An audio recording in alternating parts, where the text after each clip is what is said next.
تقول ايه في يوم تاريخي زي ده؟ انا اعتصام بوليسي الطلاب اخيرا بطلوا سلبيه، ان شاء الله مطالبنا تتحقق. كيمياء اول حاجه، كيمياء ومفيش كلام بعد كده بس. ولا يا واحد ولا فيسبوك يالا ولا يقول الله ويعمل وكيل. كلهم خليكوا عند مطالبكم. حاجه تاني؟ احب اقول لهم ده اعظم يوم في الكليه لما الطلبه كلها تشارك ان هي تدافع عن نفسها. ربنا يوفقنا ونحقق اللي احنا عاوزينه.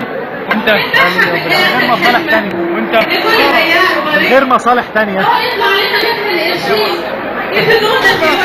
احب اتكلم عن طلبه كليه العلوم. حماد قول حاجه. اقول لهم يعني بصراحه الناس ديت كانت يعني عملت اللي ما حدش عمله في الجامعات. احب اقول لهم ان احنا سيدنا الرئيس لما عرضنا نقدر نصير عميد لما يعرضنا. الكلمه ده اهم حاجه. الدستور اتغير، اللائحه لا القران ولا الانجيل، يعني ممكن تتغير في اي وقت. احب اقول النهارده ان يوم جديد، ان اول مره نبقى كده، اول مره يا جماعه يحصل كده. مش هيتكرر الموضوع ده تاني، بجد مش هيتكرر تاني.